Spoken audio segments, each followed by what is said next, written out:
Greetings, everyone. Thanks for joining us at the Progressive Forum. We're the world's only expressly progressive lecture series, and we're based in Houston, Texas. I'm Randall Morton, founder of the Progressive Forum. I'm excited my guest today is world-renowned theoretical physicist Brian Greene. He's making his second appearance at the Progressive Forum. He sold out our opera house, the Wortham Center, in his first appearance. Immediately after our talk, this presentation will be available on our website, on this page, open-endedly, for educational enrichment and to share with your friends. Please sign up to get announcements for future events and make a donation if you wish. These live stream events are free, so we can reach a national and worldwide audience with our progressive and educational messages. I thank our event sponsor, John M. Blocker, for his generosity for making this event possible. Mike Blocker is a longtime fan of Brian Greene, who's read all his books. Thank you, Mike, for helping us share your passion. We estimate today's online event will produce 1 ton of carbon. The Progressive Forum has made a donation for this ton to the Texas Coastal Exchange, which sequesters carbon and protects marshland. Brian Greene and I will be discussing his important new book, Until the End of Time, Mind, Matter, and Our Search for Meaning in an Evolving Universe. For the next 2 weeks, you can purchase a copy at a discount, and the book comes with a special Progressive Forum bookplate signed by Brian Greene. Just click the purchase link under the screen, and our friends at Houston's Blue Willow Bookshop will send you a copy. Brian Greene is known for his groundbreaking theories of superstring theory to explain the fundamental forces of nature and the cosmos. His books have included The Elegant Universe, The Fabric of the Cosmos, and The Hidden Reality, which have collectively spent 65 weeks on the New York Times bestseller list. Today's book, Until the End of Time, takes the reader on an epic journey from the beginning of the cosmos to the end, elucidating theories on the emergence of cells, life, and a human mind that needs to tell stories. He focuses on the ultimate question: in a different universe that's going to end, what matters? How do we find personal meaning? Professor Greene, welcome. Thank you. Glad to be here. It's good to see you again. Thanks for being with us, and congratulations on this amazing book. Thank you. Let's dive right into your book. As I mentioned, your book takes us from the beginning to the end of the universe, including the end of Earth and life. This is distressing. Your book asks, quote, "Where then does that leave us?" Where does that leave us? Well, it's a big question, and one that, to understand the full answer, I think we'll have to back up a little bit at some point. But just to give the gist of my perspective, when you realize that everything that you care about, from anything on this planet, anything created on this planet, to our sun, to the other planets, to any structure that you see on a beautiful night sky, when you realize that all of that is going to disintegrate, it's going to fall apart. When you realize that, it focuses your attention on the utterly special, utterly wondrous moment in the cosmological sense through which we're living.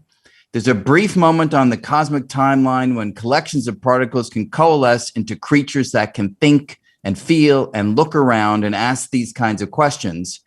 And that, to me, is where the beauty and the gratification and the reverence for being alive at all comes from. That recognition, which I think becomes most startling when you see it within this grand landscape of time beginning to end. I like your word gratification. You say impermanence is the foundation of gratitude. Could you reflect on impermanence and what that does for you?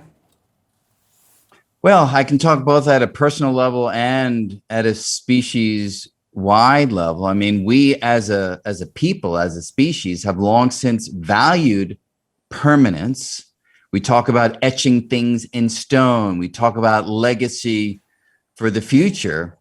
And I think that comes down to our singular recognition of our own finitude, of our own mortality. I mean, there's a beautiful book that had a deep influence on me personally when I read it, a book by Ernest Becker called The Denial of Death. It won the Pulitzer Prize back in the 70s. Not that many people know about that book today. I do. It's on, you do, that's great. You know, and that book opened my eyes to the fact that so much of what we do and so much of what we care about is in response to our understanding of how limited, how finite our lives actually are.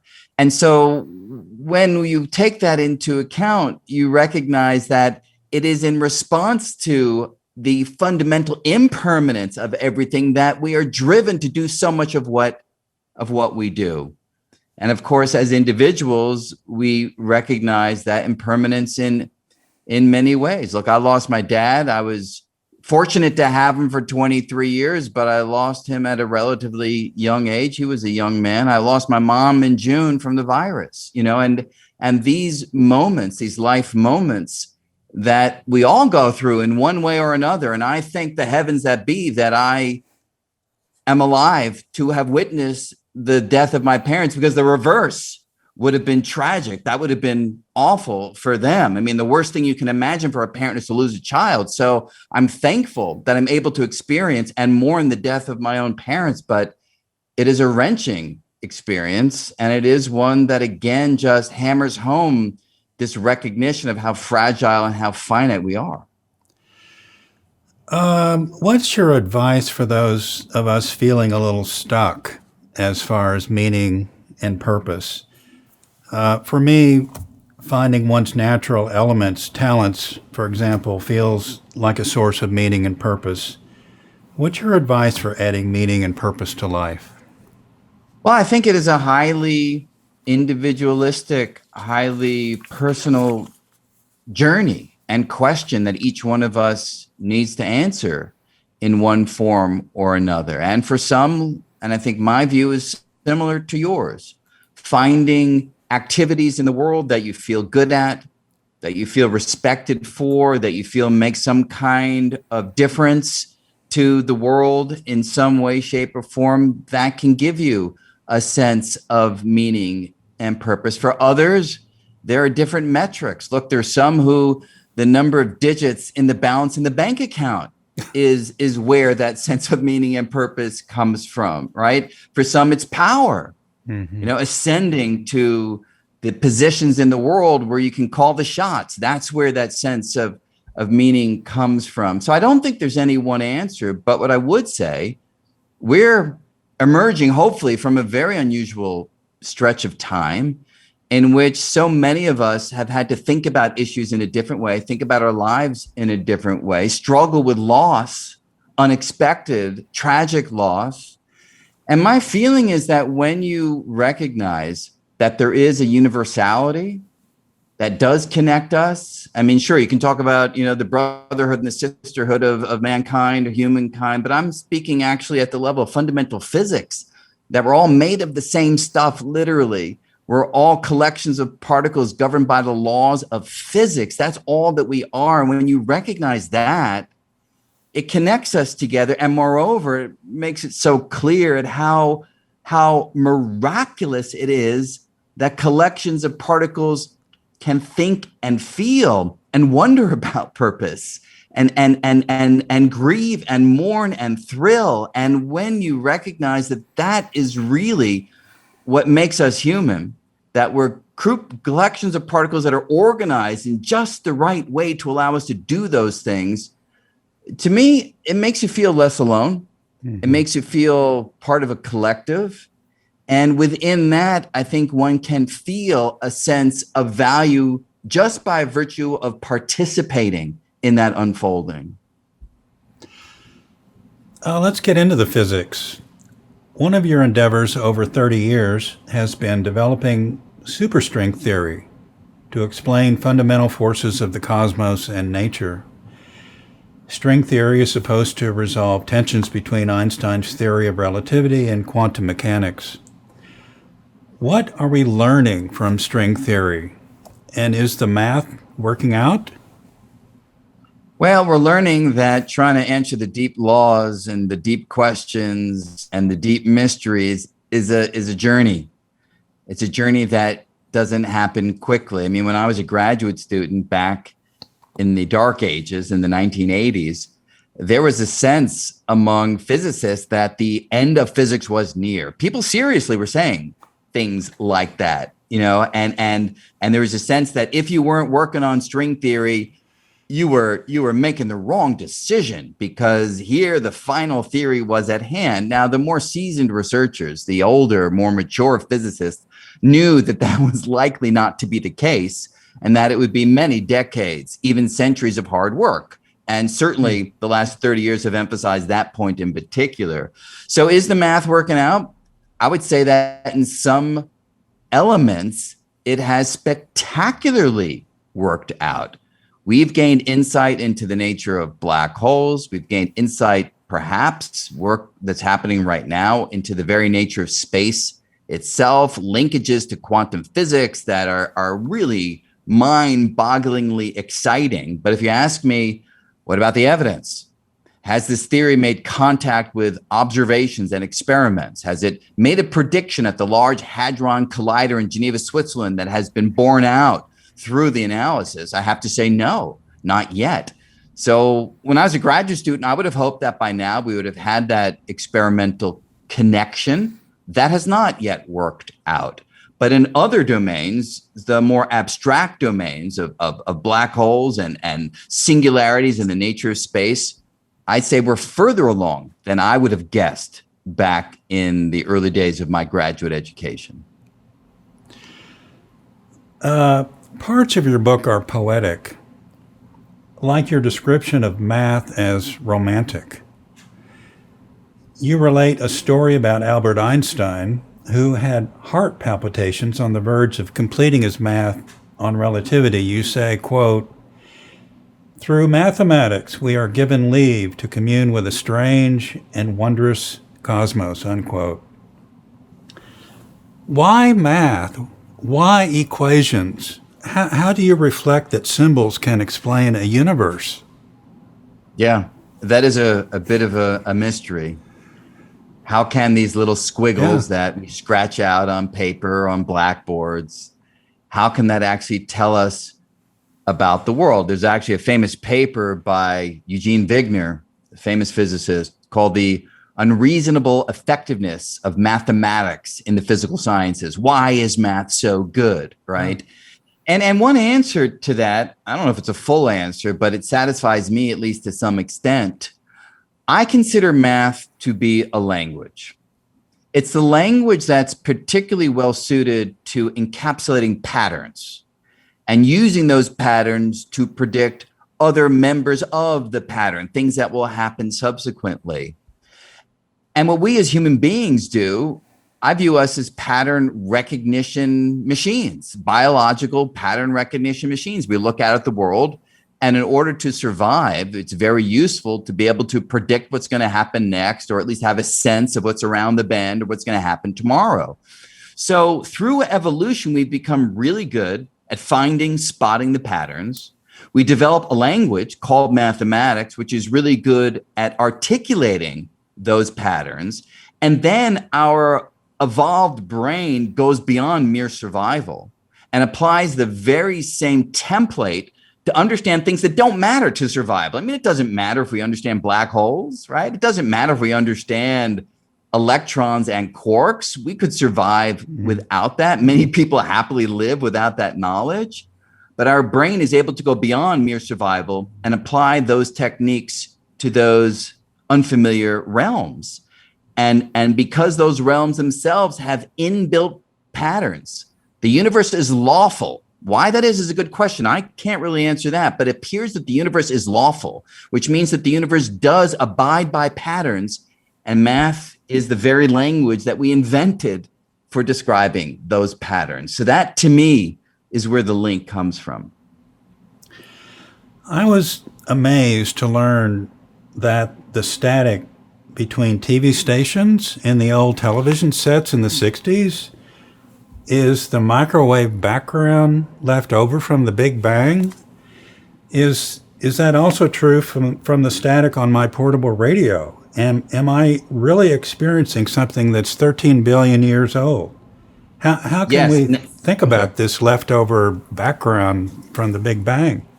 Yeah, no, this is sort of an amazing fact. It's not all of the static, but a small percent of that static indeed does come from heat left over from the Big Bang. And it also depends exactly what channel you tune on the television, the old style, to maximize the signal. But yeah, it is the case because the Big Bang was an era in the universe where the environment was ferociously hot. And as the universe expanded, that heat was diluted. It was now spread out among a larger environment. So things cooled down. But they didn't cool down all the way to zero. They just cooled down to a couple degrees above absolute zero. And so that heat is still with us. It permeates all of space. It permeates all of space everywhere. And that heat is, in essence, just photons left over from the Big Bang. And if you have a receiver, that receiver can capture some of those Big Bang photons. And indeed, that's what the static is. And so more generally, we study that static. We study that microwave background radiation because it is a kind of indelible signature of what the universe had to have been like in its earliest moments to yield the very specific patterns in that static that we can measure today. So we measure the temperature in that static, the temperature in the background radiation in the night sky. We send up incredibly accurate thermometers, in essence, that measure the temperature of space. And it varies from one point in the sky to another by a tiny amount, by 1 part in 10,000, 1 part in 100,000. But those tiny temperature differences, we believe, reflect the processes of quantum physics as they played out in the earliest moments of the universe. So that allows us to link our theoretical understanding to our observations that we can undertake today to get very precise confirmation of certain mathematical descriptions of the universe and how it's changed over cosmic time. That is just a wow. Yeah, I agree. It really is. Your book discusses consciousness. Humans experience life subjectively, you say, but we fail to explain consciousness in a physical way. You suggest that one bold idea is that there could be innate mindfulness in a particle, that a swirl of mindful particles could create a conscious mind. Where is science on that now? Yeah, well, that's a very speculative idea. I think it's an interesting one, worthy of contemplating. It comes from a number of individuals, but David Chalmers, I think, is the person who's most closely associated with that. And he is a very thoughtful, insightful philosopher. I think he began life as a physicist, and naturally, with that orientation, sought to understand how it could possibly be that particles, as we usually describe them in physics, which they don't have inner sensations, they have qualities, electric charge and mass and quantum mechanical spin, for example, but they don't have any inner emotion. They don't have any kind of proto thought that's within them. How could you take a large collection of those inside of a brain, configure them appropriately, hook them up to a source of energy, namely the rest of the body that takes in fuel from the environment, and then how could they possibly generate thought, emotion, qualitative sensations of the external world? And so he beat his head against that problem, which he coined the term the hard problem of consciousness that many people have struggled with. But he beat his head against the wall so hard that ultimately he said it can't be resolved. He said the only resolution is to rethink what the particles are. The particles must have some kind of little bit of inner life, a little bit of inner sensation. And somehow when they are in aggregate in the right configuration, those little bits of inner proto-consciousness hook up and yield the sense of consciousness that you and I are familiar with. But I would say that it's not at all a theory that science has yet embraced. To my mind, it just shows the extent to which people are willing to go to try to resolve this deep puzzle of how we have inner worlds of sight and sound and emotion. Where is the origin of those deeply human and deeply life-affirming sensations? Your book has a section called Evolutionary Roots of Religion. What Darwinian utility could art and ritual have? What did our ancient relatives, why did they create cave art when that didn't help them find food? Yeah, it is a puzzle, and it's one that Darwin himself thought about.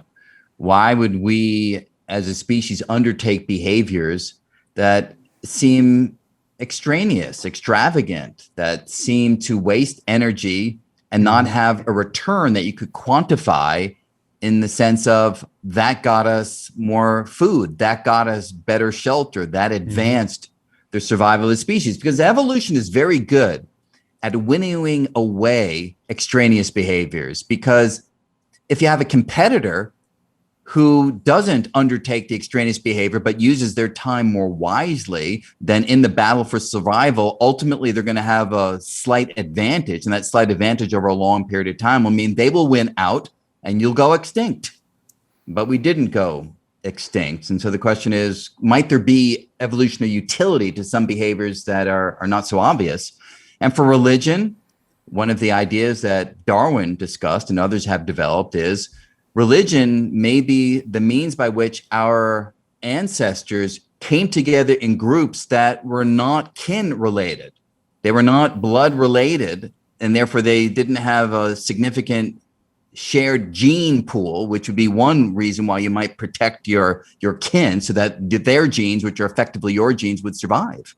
But if you both, or if you all buy into the same religious system, that belief may bind you into a powerful group through your common allegiance.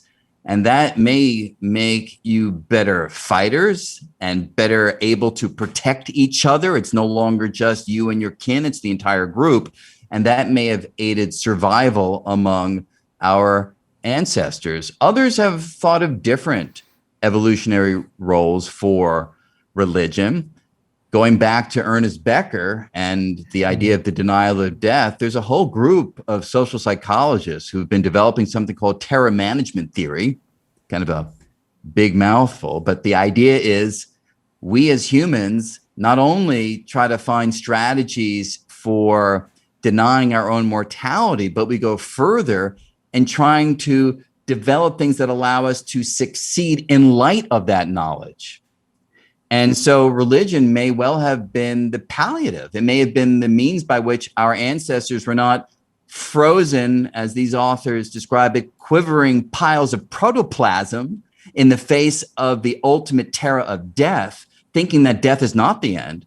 With religion, many religions suggest that death is a stepping stone.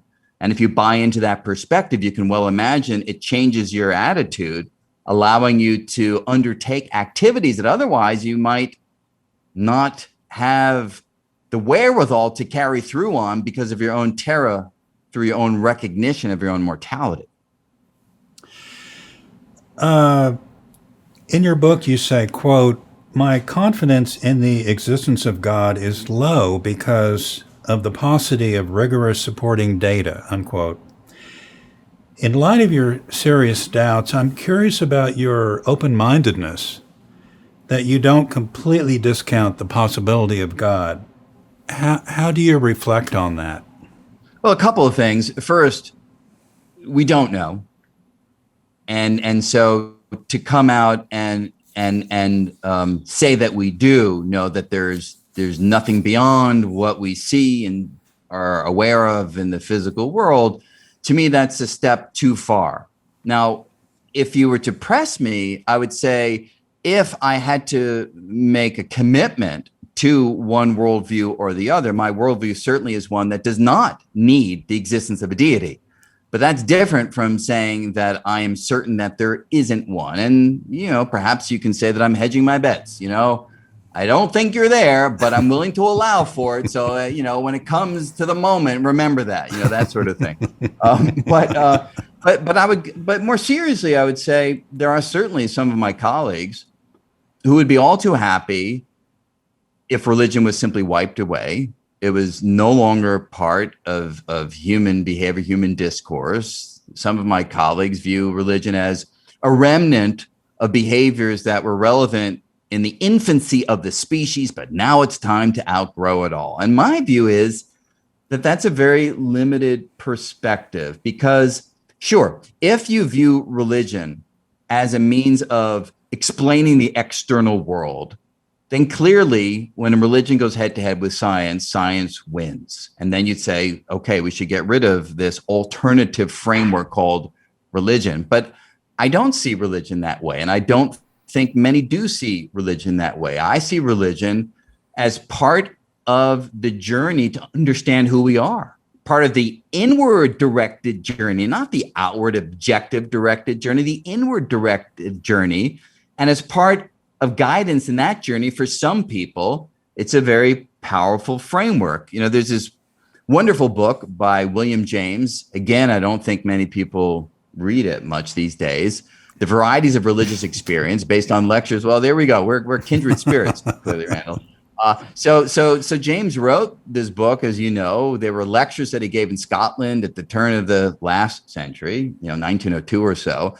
And in there, he first of all shows how religion plays so many different roles in so many different lives, and it's expressed in so many different ways. So even to talk about religion as one thing is so coarse, number one. But number two, he describes religion as this means by which we can really experience the wonder of being alive. I mean, he uses beautiful language, to experience, the dawn of the sun, to experience the sublimity of the stars. And he describes how religion can get you to a place of emotional connection to the world that science is hard pressed to deliver.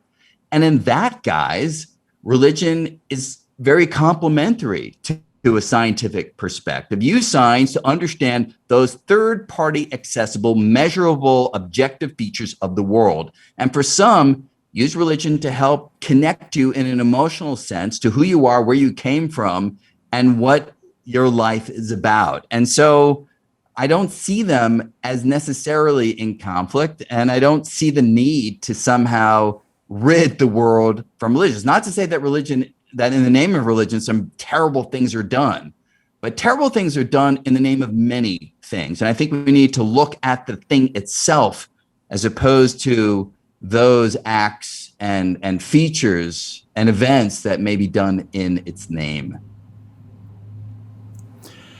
I loved your wonderful metaphor of our sun as a grandchild of the universe's first generation of stars, our sun being a third generation star, that it took these generations of stars to cook the heavier elements like carbon and iron, the stuff of our bodies and the earth.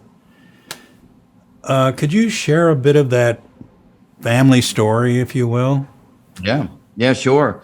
A deep question is, where do the stars come from? Where do planets come from? Where do people come from? And that's part of the cosmological narrative that I think people should understand and embrace, really, to get a sense of at least the physics of how it came to be that we're here. And so the Big Bang, a lot of energy. Exactly where that comes from, still mysterious, but we believe there was a lot of energy there that then was spewed outward as the universe expanded. That energy was transformed into particles over time.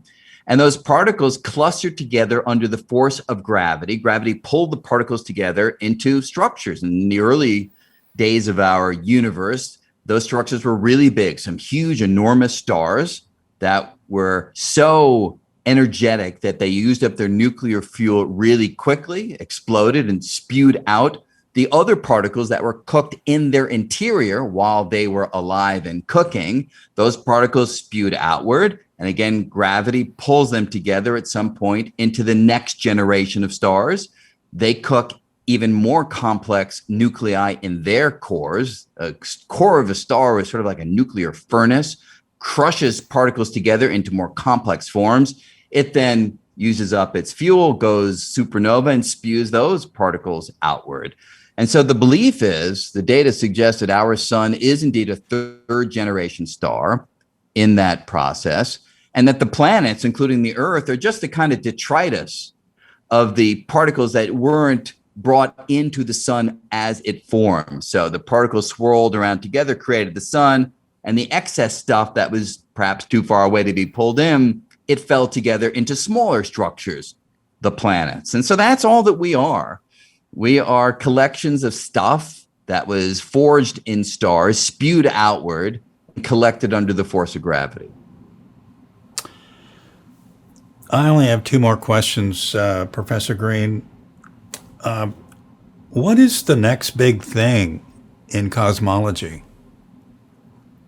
I wish I knew. I'd be hard at work on it at the moment. But I would say the most exciting things that seem to be on the horizon, I'd say twofold.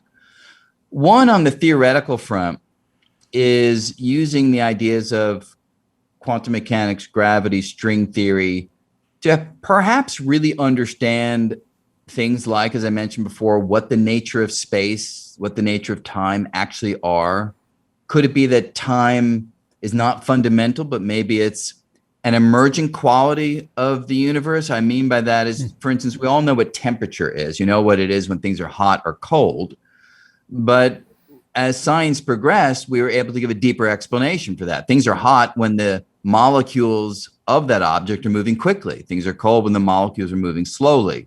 So we found a molecular basis for this very intuitive idea of temperature. Is there an analogous story for time and for space?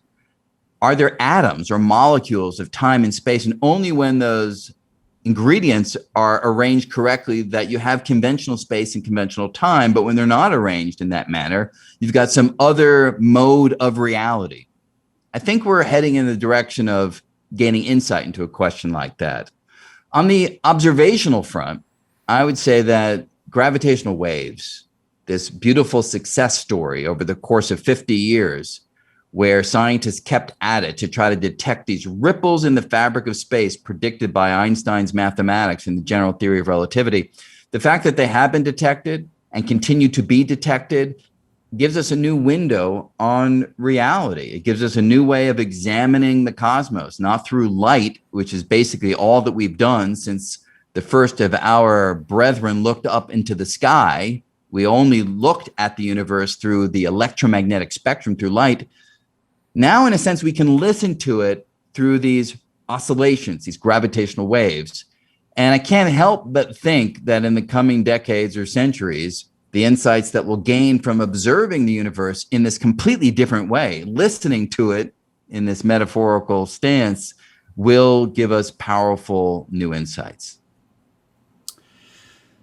Professor Greene, you finished writing your book on meaning before the pandemic. How has the pandemic affected your views on meaning in life? It's really reinforced them. I mean, it could have been the case, I imagine, that I came out of this period with a radically different view of life, consciousness, myself, death. But everything that I've experienced, and it's been a rough ride. As I mentioned, we were protecting my elderly mother for many months, but nevertheless, she got the virus. It was a rough ride. And I come out the other side reaffirmed. Not that it was easy, but I feel a sense of affirmation that the ideas of thinking of human beings as connected to the universe through what we're made of and the laws that govern us, and the recognition that however painful this period has been, it's just collections of particles battling other collections of particles. It's a age-old drama that unfortunately welled up in a very difficult and tragic manner in the last year, but it's an age-old drama. And that does help me feel a sense of equanimity in the face of the tumult. So, I think of my mom and I think of her as a collection that existed for a period of time. And I'm so thankful that I had overlap with her for a great many years. And now she has been brought back into the cosmos in a very deep and profound manner that will happen to us all. And I do gain a sense of solace from that perspective. Well, thank you for that. I'm coming out of the pandemic. All I want to do is see my kids. And from that perspective, it just doesn't matter if the universe is going to end or not. Right. That's right. It focuses your attention on the here and now. Absolutely. It's been such a great pleasure to be with you, Professor Greene. And we'll have to continue our conversation. We'd love to have you back in Houston. I would enjoy that. And thank you very much. I enjoyed the conversation as well. Yeah. Thank you so much. Look forward to being in touch. Thank you. And thank you all for joining us, our worldwide audience. Be sure and get your book at the link and Brian Greene's signed commemorative bookplate. And we'll see you next time. Take care.